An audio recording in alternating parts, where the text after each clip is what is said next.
welcome to Tiny Table Talk for The Challenge, Season 37, Spies, Lies, and Allies, Episode 8. And before we can dive into today's video, let's hear a word from today's sponsor. Do you have muscles? If you do, you probably had a muscle or two sore. I know I have. I normally get it from working out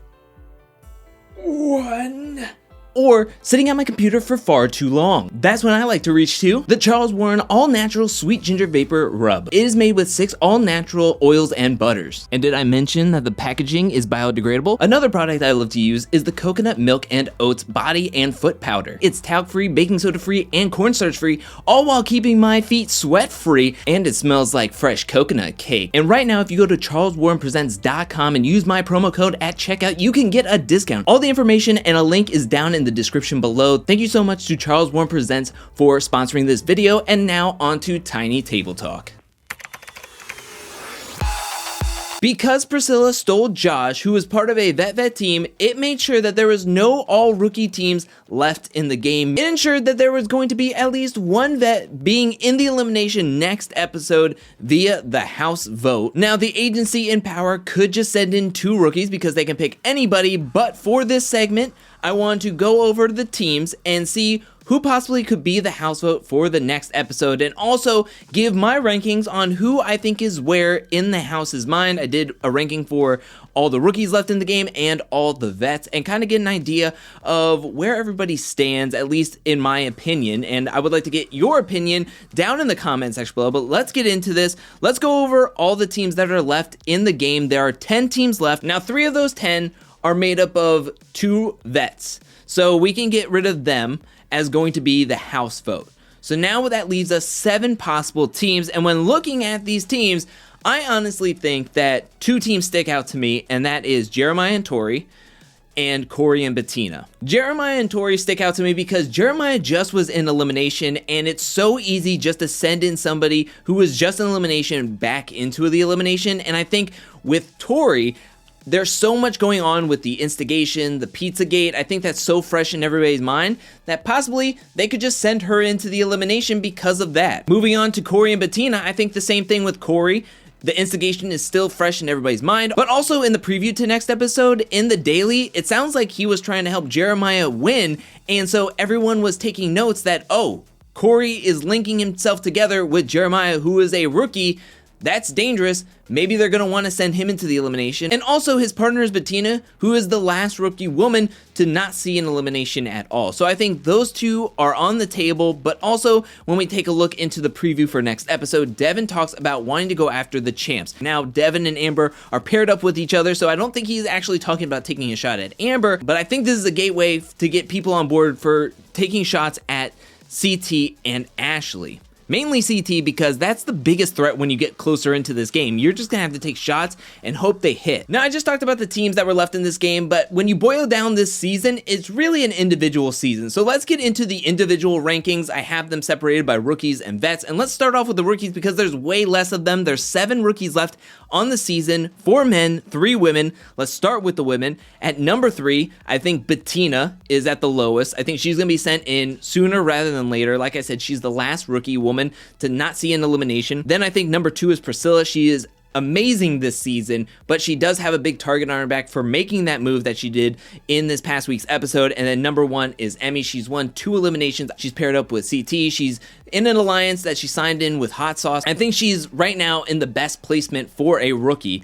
Let's move on to the men. At number 4, I have to say Jeremiah. Not a lot of screen time. Doesn't seem to be working with anybody. He was partnered up with Big T for the longest time. He's been hanging out with Amber. Neither one are in good graces with either the vets or the rookies. Number 3, I would say Logan. We haven't seen too much of him since Anissa has left.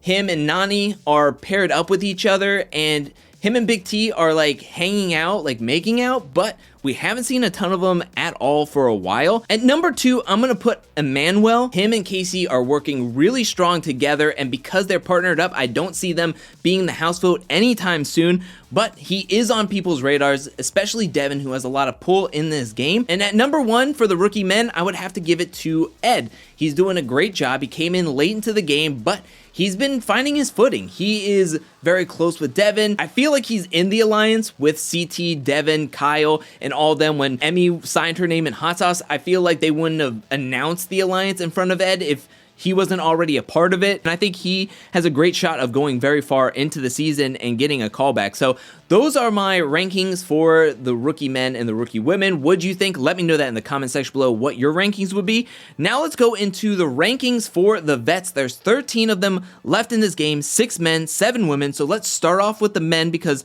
there are fewer of them. So let's go into, at number 6, I would have to say Corey. Corey is getting in some hot water. He's on everybody's radar because of the instigation. Now in the daily, he's getting his spot blown up because he looked like he was helping Jeremiah. I think Corey could be seeing an elimination soon, and if he is the house vote, he would be paired up with Bettina, which they haven't been working well with each other thus far. So I would be nervous for Corey if he was the house vote. Next up, at number 5, we would have Kyle. I could see a lot of people ganging up on him to throw him into the elimination. I feel like there was some allusion and foreshadowing to that already, so I would put him at number 5. Sadly, I would have to put Nelson at number 4. He hasn't really had his mind in the game. He's been hanging out with Berna a ton. He's on this crazy, insane losing streak of daily challenges, so he's not winning a ton, and if he doesn't win dailies, he's always going to be on the table to be sent into the elimination. Luckily, he has a great elimination record. At number 3, I would have Josh. Josh has great social standings. As we inch closer and closer to the finals, if somebody thinks that they're going into the elimination, they're going to want to push the vote on Josh to go up against him. So I think that's why Josh is number 3. And at number 2, I would have CT ranked. And I say this because Devin talked about taking a shot at the champs, which CT is a champ, and so they're going to want to take a shot at him. The problem is that he's going to have to be the house vote because I can't think of anybody in the agency that will say CT's name. And we're running out of time here. So you're going to have to throw him in sooner rather than later. You're probably going to have to throw him in a couple of times to make sure he gets out. But if you don't take a shot at him soon, he could go on a winning streak and he may not see an elimination. And number 1, I would have Devin. He's been pulling the strings for a long time. He has a lot of pull, a lot of friends in this game, and I just don't see anyone taking a shot at him. And he's playing a fantastic game. He's in a vet team, and I just don't see him leaving anytime soon. Now let's go over to the women's rankings. At number 7, I'm sad to say, is Amber. She doesn't have a lot of friends in the house. Mainly it's Josh and Jeremiah, and she's seen an elimination already, so it's easy enough to just say her name again. Number 6, I would say Big T. Again, kind of like Amber, she doesn't have a ton of friends in the game. She mainly is hanging out with Priscilla, Berna, and Bettina, and with Berna leaving and Priscilla being thrown into the elimination, and it seems like she doesn't have a lot of pull on the vet side, and maybe not the rookie side. She could be sent into the elimination sooner rather than later. At number 5, Tori, because of the instigation, because she doesn't have her like number 1 in the house, I could see her being sent in. At number 4, I would say Ashley. Ashley is a good competitor, but with Devin pushing this whole no champs in the finals thing and getting the champs out, I could see Ashley being sent into the elimination and being eliminated. And honestly, her and Amanda are like the strongest ties in the game. And I could see the house voting Ashley in to get her eliminated and splitting them 2 up. And at number 3, I just mentioned her, Amanda. I think she's playing a good game. I think she has more friends in the house, but with Fessy gone and if Ashley leaves, I feel like she could be on an island. Yes, she has other vets in the house, but I just don't know how well she's tied with everybody, especially because she had a good hiatus off. And at number 2, I would say Nani. She's very strong socially. She has very strong ties with everybody. She is playing a strong social political game, and being Casey's right-hand woman, I think that just plays well into how she's positioned in this game. And at number 1, Casey, she's doing a really strong job in this game with the daily wins, with political, with social standing, and she is somebody that the men are going to want to run the final with, and no woman is wanting to go up against her in elimination, so that puts her in a very strong position, and so that's why I ranked her at number 1. Now I know I already talked about the teams, but when talking about the individual rankings, I just had this thought that in the next elimination, you should take your shot at 2 very strong teams and 2 teams that have a good connection with each other. And I think the next elimination, you send in CT and Emmy up against Casey and Emmanuel. Both have done really strong in dailies, both have won, and both are the strongest competition in this game, both on the vet side and the rookie side. If you want to have a chance to win, you need to take at least one of those teams out, and you ensure that you take one of those teams out if you send them into the elimination together. I don't know if anybody is going to be bold enough to make that move, but I think that's the strongest move you got. But that's my opinion and my rankings. What do you think about everything I just mentioned? And what are your rankings for the vets and the rookies? Let me know that in the comments section below. Who do you think is going to be the next house vote? Let me know that as well. It's decision time. Are you gonna stay together? You worked really well together.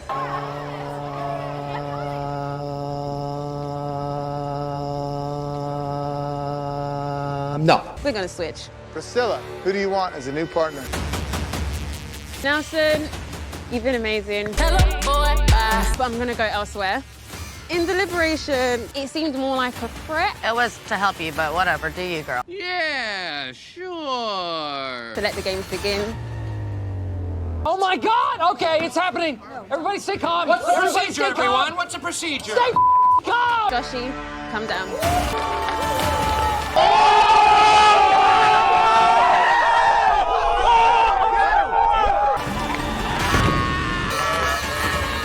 Let's play.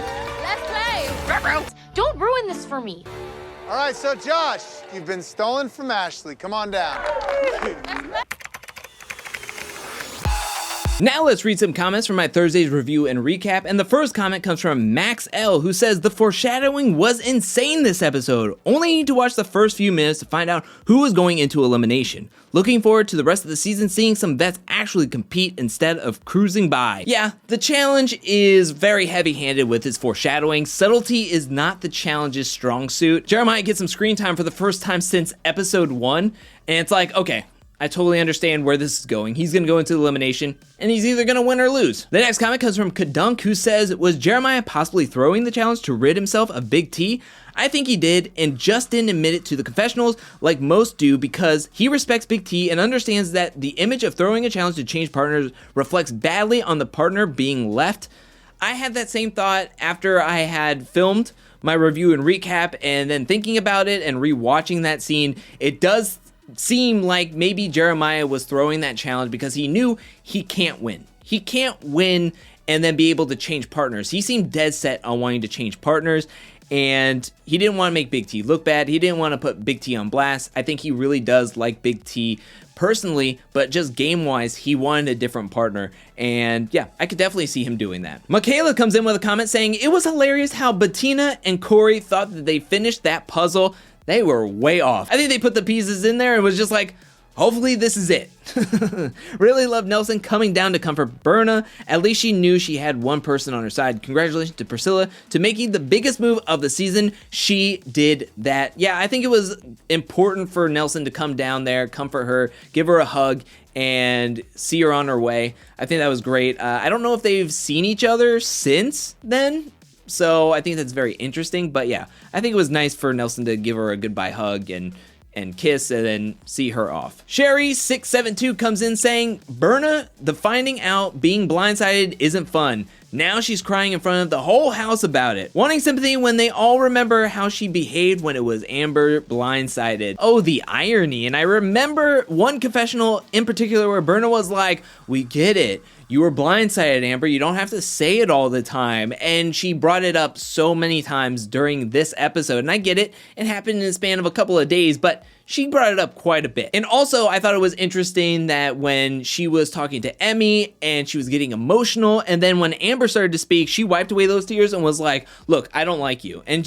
she turned real quick on Amber. It was like 1 minute she's emotional, and the next minute she was ready to throw hands at Amber and giving her that death stare. The next comment comes from Lovable Nikki, who says, it was weird that Amber told Josh, Casey, and Bettina that she wanted to go into the lair because if she really wanted to go in, she'd tell CT. In addition, her reasoning was stupid as crap. Girl, you just met this guy. Yeah, I mean, don't sacrifice yourself and put yourself in harm's way for somebody else. I mean, I get that she wants some comfort into the house. She wants to give Jeremiah the best opportunity to get back into the house.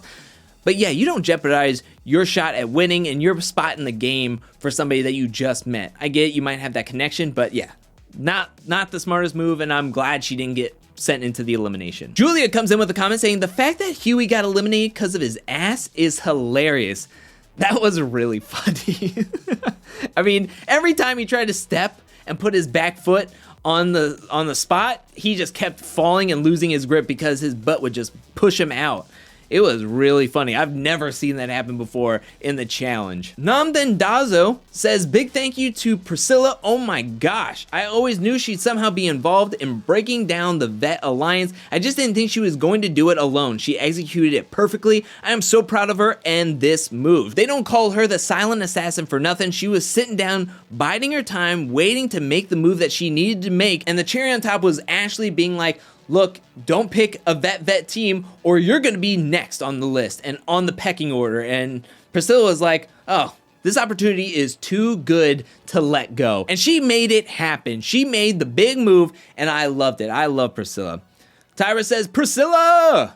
I've watched Priscilla on Love Island and I was so excited for her to be on the challenge. Now I'm an even bigger fan. 100% agree. I loved her on Love Island, and when she was put on the cast for this season, I was super excited, and she is doing above and beyond what I thought she was going to do.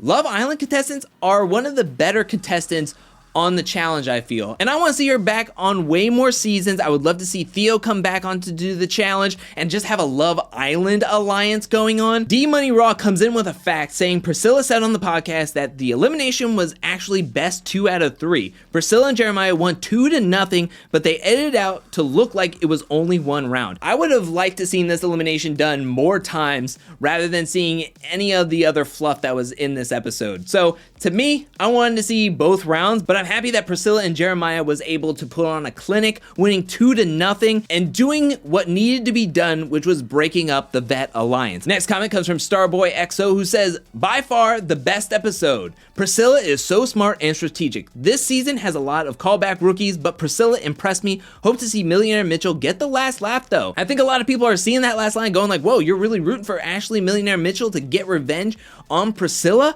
I think it would be very interesting if the opposite happened, where Priscilla, because she picked Josh and putting Ashley and Ed on a team together, if somehow that was the start and downturn of Ashley's game of being sent down to the elimination and getting eliminated, would be so interesting to see. And maybe there would be a rivalry between Priscilla and Ashley to maybe if there was a Rivals 4 next season, maybe they could be paired up together. Now that would be super interesting, and I would love to see that pairing of Ashley and Priscilla because I think that they would be a dominant team together. And the final comment comes from Crinkles, who says, personally, I think the hug between Ashley and Ed was the most entertaining scene in the episode.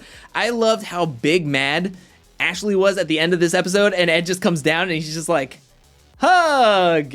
And Ashley was just like, oh yeah, hug. We're a team now. And it was just really fun. I think it's going to be very interesting to see how they work as a partnership, Ashley and Ed, and how everybody else who is new to being a partner from this episode work in the next episode. But that is it for this video and Tiny Table Talk. What'd you think about this episode? Let me know that in the comment section below. Thank you so much for watching. While you're down there, hit that like and subscribe button. I'll be back really, really soon with more Challenge 37 content, more challenge content, more content in general. But until then, peace.